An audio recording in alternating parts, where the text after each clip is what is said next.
अब श्री महाराज जी ने बोलना शुरू किया, लेकिन बहुत देर बोलना ही नहीं पड़ा उनको, थोड़ी देर ही बोला था कि वो लोग आकर के चरणों में गिर गए।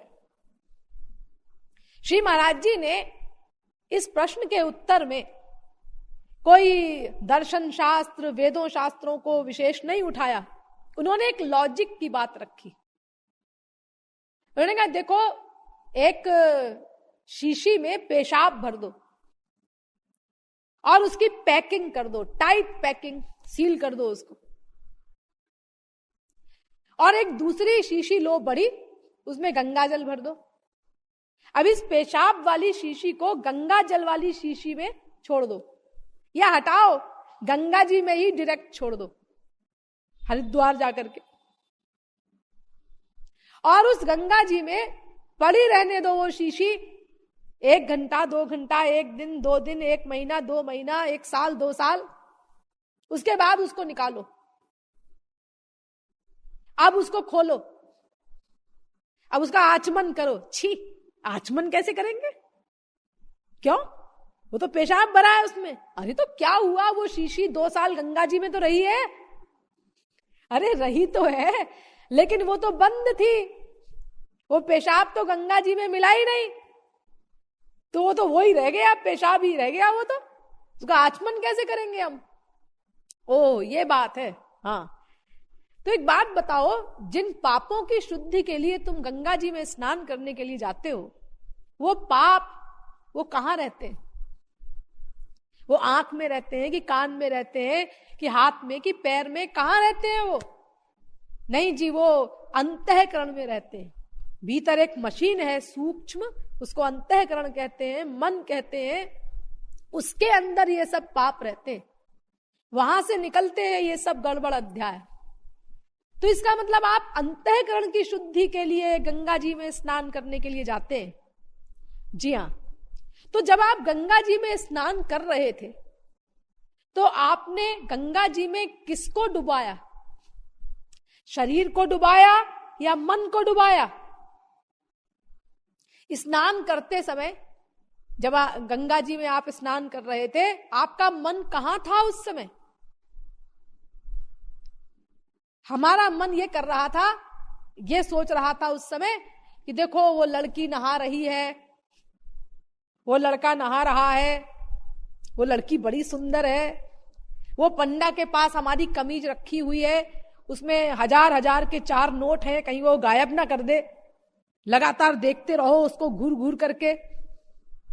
ये सब कर रहा था आपका मन, और शरीर से आप डुबकी लगा रहे थे, यानी फिजिकल ड्रिल कर रहे थे, और बड़ी लंबी ड्रिल। डुबकी लगाया, हाँ, उसके बाद दोबारा डुबकी लगाया, ये भाभी की डुबकी, ये चाची की डुबकी, ये ताई जी की डुबकी, ये सब कर रहे हैं। यानी हम सोचते हैं भगवान इतना बेवकूफ है कि हम उसको आसानी से ठग लेंगे। अरे ये गंगा में जो आप स्नान कर रहे हैं, ये गंगा क्या है? कुछ पता है आपको?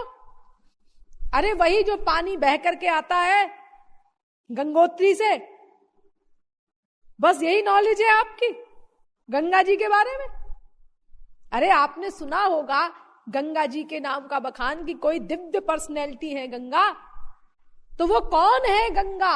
ये तो मटेरियल पानी है जो बहकर आ रहा है। वो गंगा कौन है जो अलौकिक पर्सनैलिटी है, ये तो जी हमको नहीं मालूम। तो अगर आपको नहीं मालूम तो आप डायरेक्टली नहाने क्यों चले आए? अरे पहले अपने गुरुजी से पूछते कि ये गंगा है कौन, और स्नान किसको करना है गंगा में, और कैसे स्नान करना चाहिए गंगा में। ये सब आपको पहले नॉलेज प्राप्त कर लेनी चाहिए थी। आप तो फिजिकल ड्रिल कर रहे हैं। तो शरीर को आपने डुबाया गंगा जी में, और मन को आपने गंगा जी से पृथक रखा, तो फिर उस मन में रहने वाले पाप कैसे धुलेंगे? ये जो शीशी में पैक्ड है शराब, ये पेशाब, यही हमारा मन है। तो ये मन जब तक गंगा जी में नहीं मिलेगा, तब तक ये मन शुद्ध कैसे होगा? कैसे आप आशा करते हैं कि आपके पाप धुल जाएंगे? अरे इस मन को डुबाना होगा ना। वेद से लेकर रामायण तक प्रत्येक धर्म ग्रंथ में लिखा है कि प्रत्येक कर्म का कर्ता केवल मन ही होता है। आप उस मन को संसार में रख करके और शरीर से कार्य कर रहे हैं ईश्वरीय, तो उसका फल आपको कैसे मिलेगा? अरे मन से करना है जो कुछ करना है, सबसे पहले आपको यह समझना है कि मन ही करता है। हाँ, और आप तो शरीर से कर रहे हैं सब कुछ।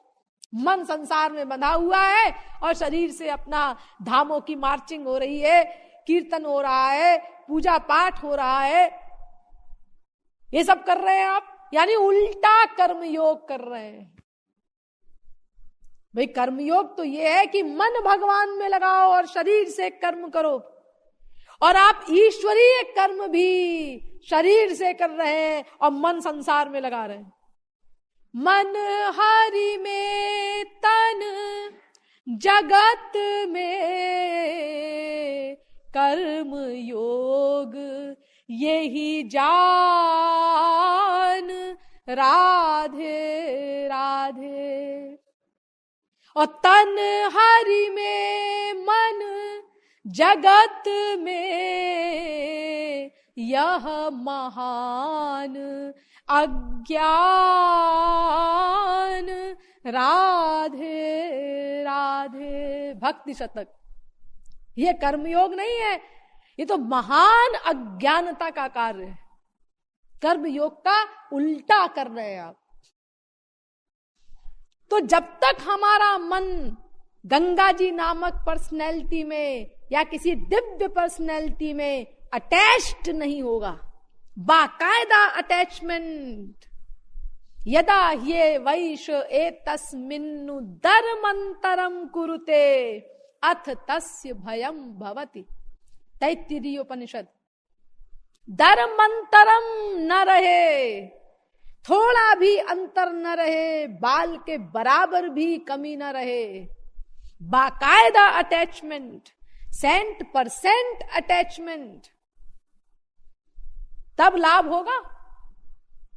देखो द्रौपदी का जब चीर खींचा जा रहा था, दुशासन अपमानित करने के लिए चीर खींचने का प्रयत्न कर रहा था, तो पहले तो द्रौपदी ने दुशासन की ओर देख करके अट्टहास किया, ये मूर्ख, ये दुष्ट, ये क्या बिगाड़ेगा मेरा? अरे इतनी बड़ी बड़ी हस्तियां यहां बैठी हैं मेरी रक्षा करने के लिए, इनके रहते ये क्या बिगाड़ सकता है मेरा? अरे मेरे 5 पति हैं यहाँ पर, युधिष्ठिर, भीमसेन, अर्जुन, नकुल, सहदेव, और एक एक मेरा पति इतनी शक्ति रखता है कि एक दुशासन तो क्या अनंत कोटि ब्रह्मांडों को समाप्त कर दे, क्योंकि वो महापुरुष हैं पांचों, उनके पास ईश्वर की शक्ति है, तो ये क्या बिगाड़ेगा मेरा? लेकिन पांचों ने सिर नीचा कर लिया, क्योंकि जुए में हार चुके थे द्रौपदी को। तो द्रौपदी ने कहा, ओ महात्मा लोग ठीक कहते हैं, संसार में सब स्वार्थी हैं, भगवान में मन लगाना चाहिए, भगवान की भक्ति करनी चाहिए। ये देखो शरणागति आ रही है, और द्रौपदी ने भगवान को पुकारा, शुरू किया पुकारना। लेकिन अभी औरों का बल है, ये भीष्म पितामह बैठे हैं, ये कृपाचार्य बैठे हैं, ये द्रोणाचार्य बैठे हैं, ये ऐसा अनर्थ कैसे होने देंगे? उन लोगों ने भी सिर नीचा कर लिया, उनका भी बल निकल गया। अब और मन डूबा भगवान में, लेकिन अभी भी कमी है। दांत से साड़ी को दबा रखा है द्रौपदी ने। 100% मन का अटैचमेंट भगवान में नहीं है, 100% शरणागति नहीं है, यद्यपि पुकार भीतर से रही है। तो भगवान भोजन कर रहे थे उस समय, रुक्मिणी जी पास में बैठी थी, तो एक गस्सा मुंह में था, उसको चबा करके पेट के अंदर कर रहे थे, और एक गस्सा हाथ में था, यानी गस्सा बनाकर दूसरा मुंह में ले जा रहे थे। लेकिन द्रौपदी ने जब इस प्रकार भीतर से पुकारा उनको, तो भगवान उसी पोज में रह गए, ना मुंह वाले गस्से को भीतर कर सके और ना हाथ वाले गस्से को मुंह में डाल सके। इस पोज में रुक्मिणी ने देखा नहीं था कभी। उन्होंने कहा, महाराज क्या बात हो गई? अरे कई बार ऐसा होता है, भोजन करते समय कोई बाल आ गया या कंकड़ आ गया तो अचानक भोजन करने वाला ठिठक जाता है, तो ऐसी कोई बात है क्या? भगवान ने कहा, नहीं ऐसी कोई बात नहीं है, बड़ी सीरियस बात है। क्या सीरियस बात है? मेरे एक भक्त के ऊपर बड़ा संकट आ गया है। अरे तो जाइए ना, तुरंत बचाइए उसको। मैं कैसे बचाऊं? नहीं बचा सकता। क्यों? आपकी भी कोई मजबूरी है? आप तो सर्वसमर्थ हैं। हाँ, सर्वसमर्थ तो हूं, लेकिन मैं कानून में बंधा हुआ हूं। मेरा कानून यह है कि माम एकम शरणम ब्रज, 100% एकमात्र मेरी ही शरण में आना होगा। और वो भक्त अभी अपनी शरण में भी है। द्रौपदी ने दांत से साड़ी को दबा रखा था ना कि अपनी रक्षा स्वयं कर सकती हूं, तो मैं कानून के खिलाफ काम कैसे कर सकता हूं? अनन्याश्चिन्तयन्तो माम ये जनाः पर्युपासते तेषाम नित्याभियुक्तानाम योगक्षेमं वहाम्यहम्। मैं तो उसका योगक्षेम वहन करता हूं जो अनन्य भाव से केवल मुझ में ही मन का 100% अटैचमेंट कर दे। तो दुशासन ने जब झटका दिया, दांत से साड़ी खिसकी, तो अब जो कमी थी उसमें बाल भर के बराबर, वो भी पूरी हो गई।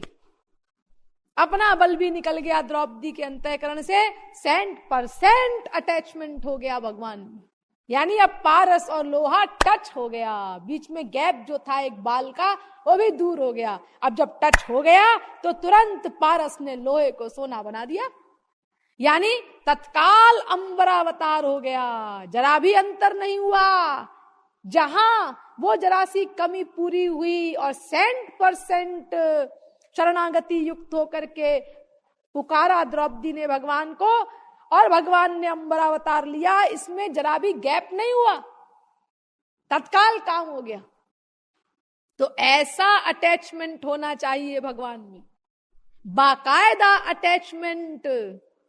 तब फिर वो जो कर्म कर रहा है उस कर्म का उसको कोई फल नहीं मिलेगा।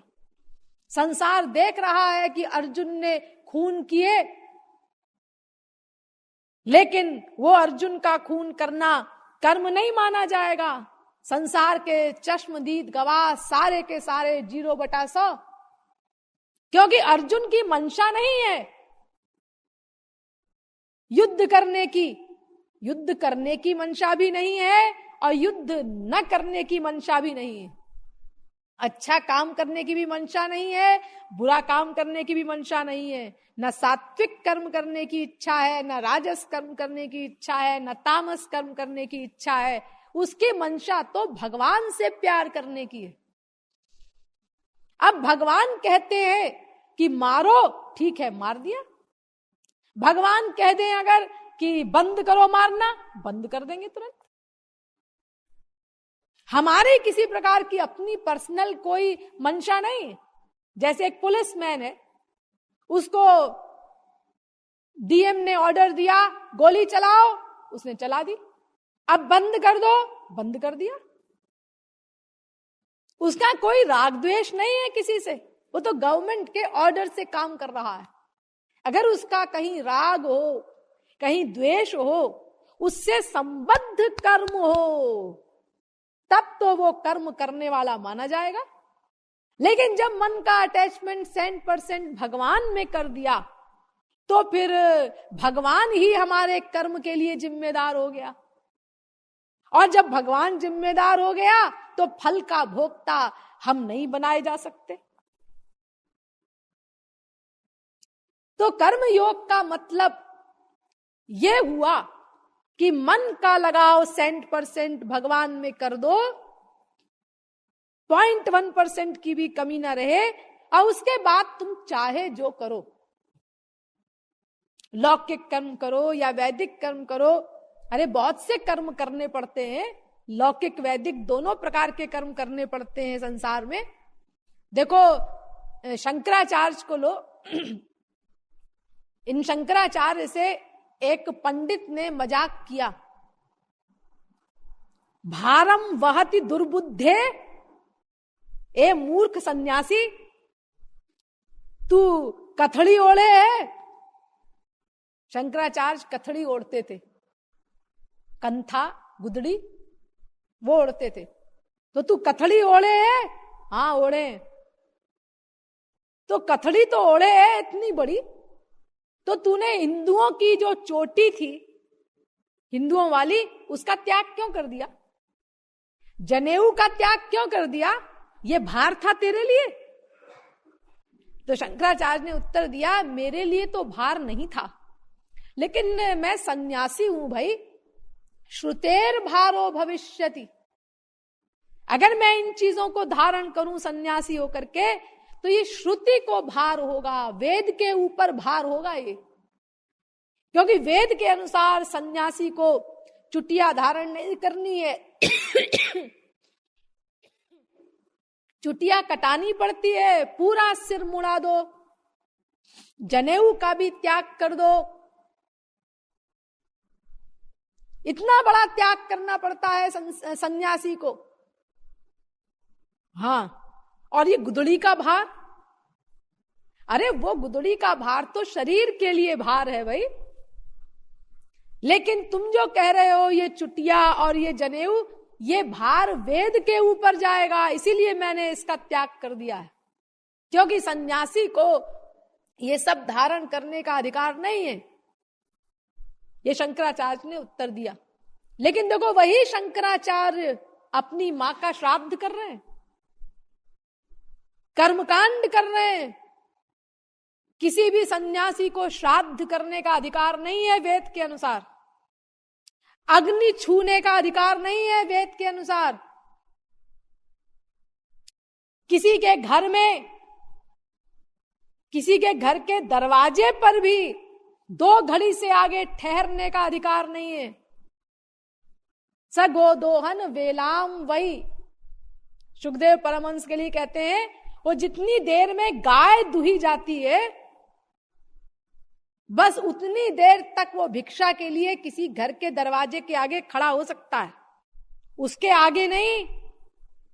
किसी के घर में एक दिन नहीं ठहर सकता, एक रात नहीं ठहर सकता। ये सब नियम है सन्यास के। कोई सन्यासी करता है ऐसा? अरे स्वयं आदि जगत गुरु शंकराचार्य जगत गुरु सन्यासी होकर के भी उन्हें अपनी मां का श्राद्ध कर रहे हैं, कर्मकांड कर रहे हैं, जो कर्मकांड के विरोधी हैं, पक्के विरोधी, प्रकांड विरोधी। इन्होंने मंडन मिश्र को शास्त्रार्थ में हराया ही इसीलिए था, क्योंकि मंडन मिश्र कर्मकांड के पंडित थे। तो शंकराचार्य ने अपने ज्ञान कांड से उनके कर्म कांड को समाप्त कर दिया।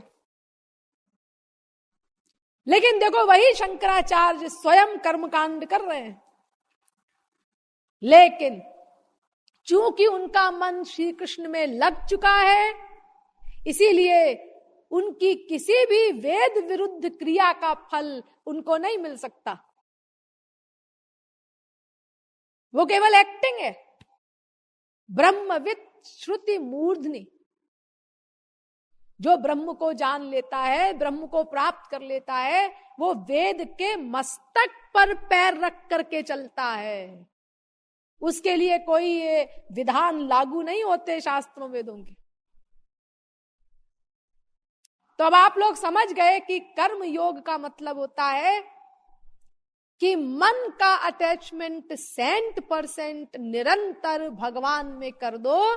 उसके बाद फिर तुम चाहे कोई लौकिक कर्म करो, चाहे वैदिक कर्म करो। संसार में बहुत से वैदिक कर्म भी करने पड़ते हैं दिखावे के लिए, और अनेक लौकिक कार्य भी करने पड़ते हैं। तो जो भी परमावश्यक हो तुम्हारे लिए वो करो, लेकिन मन का अटैचमेंट 100% भगवान में कर दो तो वो कर्म तुम्हारे लिए बंधन कारक नहीं होगा, तुम कर्म योगी कहलाओगे।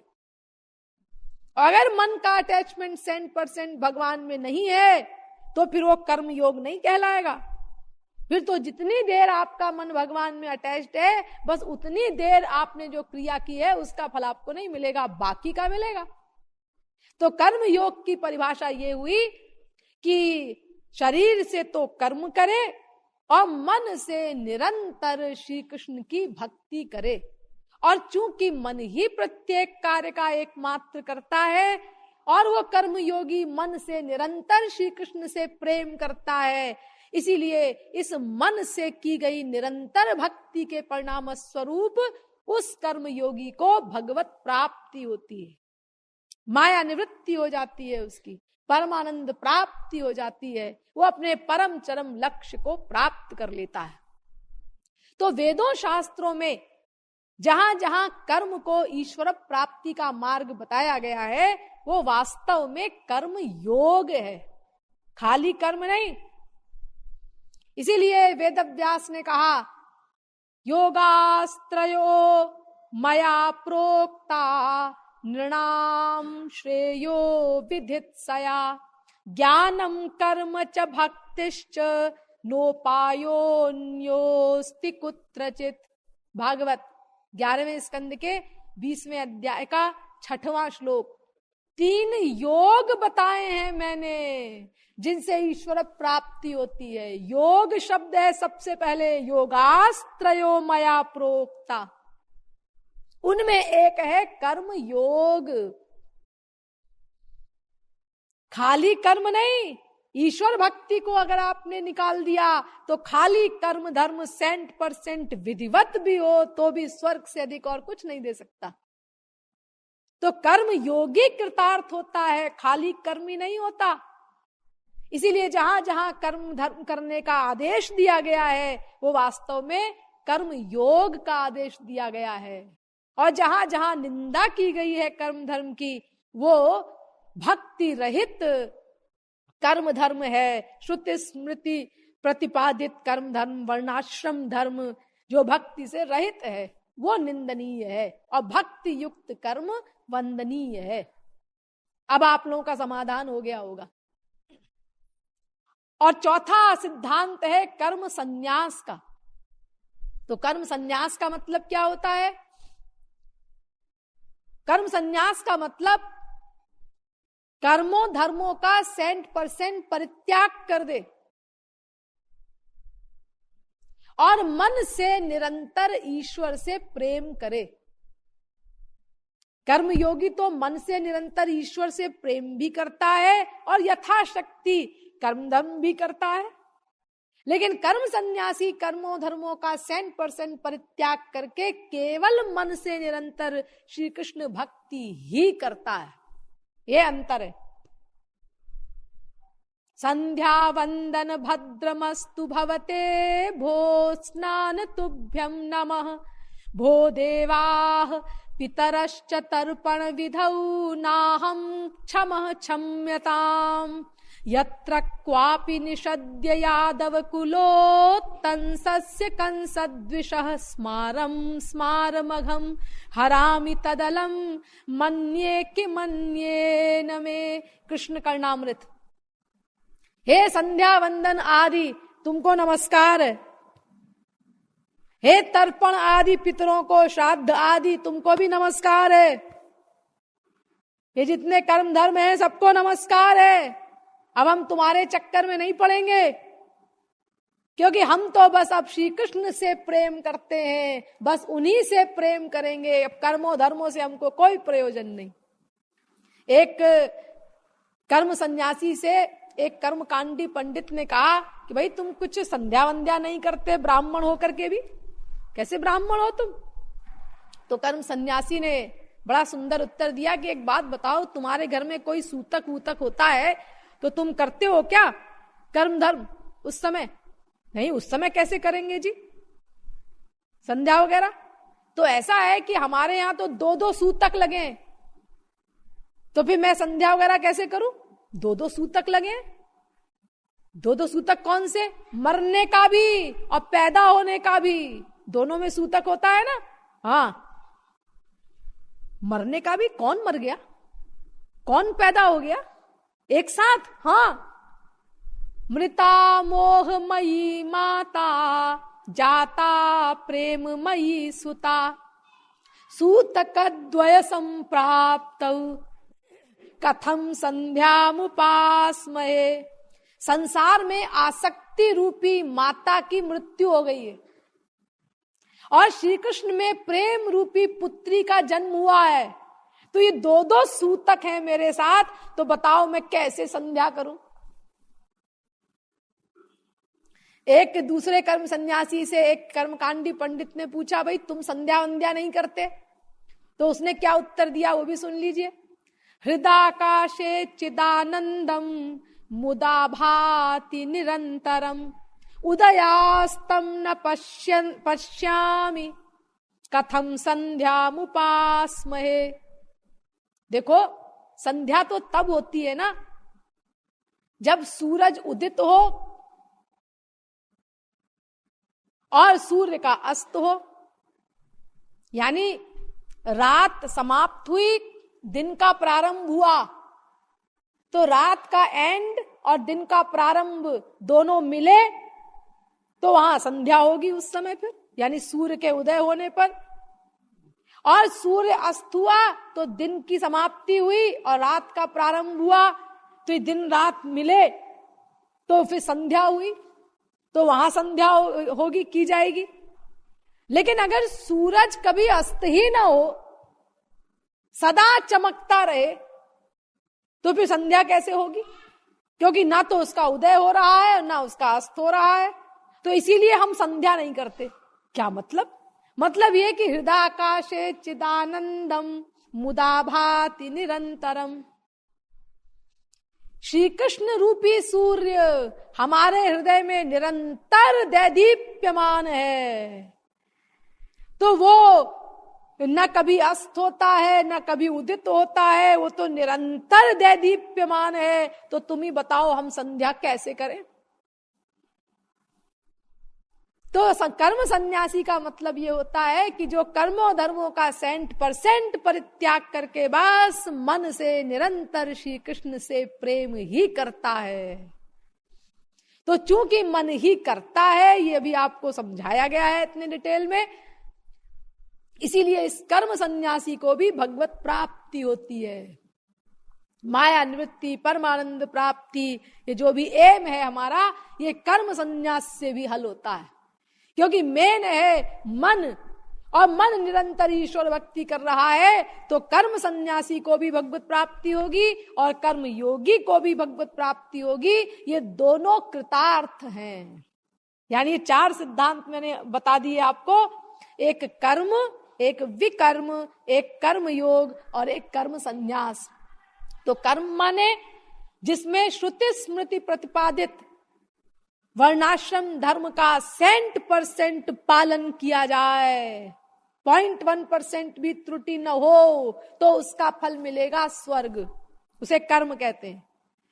और जिसमें मन से निरंतर भगवान से प्रेम किया जाए और यथाशक्ति शरीर से कर्म धर्म किए जाए, या कोई भी कर्म, सब आ जाते हैं कर्म योग वाले कर्म में, वो किया जाए, उसको कहते हैं कर्म योग। इसका फल माया निवृत्ति, परमानंद प्राप्ति।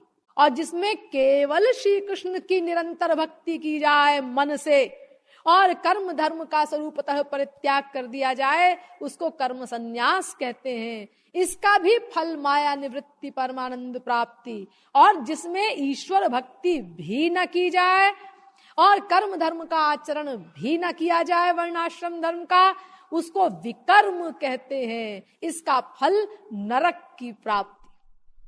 तो इस प्रकार ये जो 4 सिद्धांत हैं, कर्म, विकर्म, कर्म योग, कर्म संन्यास, इनमें से केवल 2 सिद्धांत कल्याण करने वाले हैं, कर्म योग और कर्म संन्यास।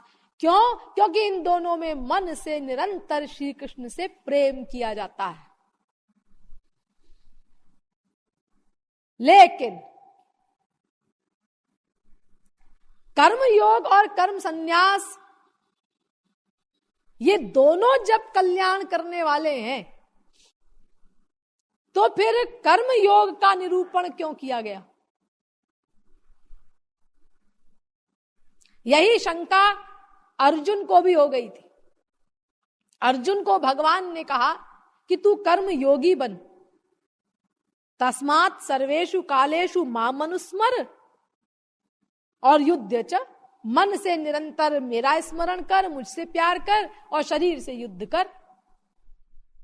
तो वो युद्ध तेरे लिए बंधन कारक नहीं होगा। मन से तो जो तू निरंतर मुझसे प्रेम करेगा उसके परिणाम स्वरूप तुझको मेरे लोक की प्राप्ति होगी, दिव्यानंद की प्राप्ति होगी। तो अर्जुन ने कहा जब कर्म सन्यासी को भी वही फल मिलता है तो फिर कर्म योग का आचरण करने की क्या जरूरत है? जब उस कर्म का कोई फल ही नहीं मिलना है तो फिर मैं क्यों करूं? वो सीधे सीधे कर्म संन्यास का ही पालन क्यों ना करूं मैं? तो भगवान ने उत्तर दिया, संन्यासः कर्म योगश्च निःश्रेयस करावुभौ तयोस्तु कर्म संन्यासात् कर्म योगो विशिष्यते। गीता 5वें अध्याय का 2 श्लोक।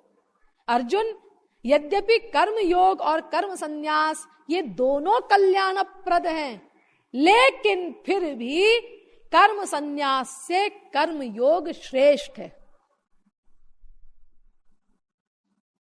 अर्जुन ने कहा ऐसा क्यों? जब फल में 0.1% का भी अंतर नहीं, कि कर्म योगी को कर्म सन्यासी से 0.1% भी अधिक फल मिलता हो, ऐसा नहीं है, दोनों का बिल्कुल एक फल। तो फिर कर्म सन्यास से कर्म योग को श्रेष्ठ क्यों बताया जा रहा है? ये अर्जुन को शंका हुई और भगवान ने फिर इसका समाधान किया। उस समाधान को सुनने के लिए आप भी उत्सुक होंगे, लेकिन अब कल तक उत्सुक रहिए। इसका क्या उत्तर दिया भगवान ने, ये आज नहीं कल बताया जाएगा। बोलिए वृंदावन बिहारी लाल की, श्रीमत सतगुरु सरकार की।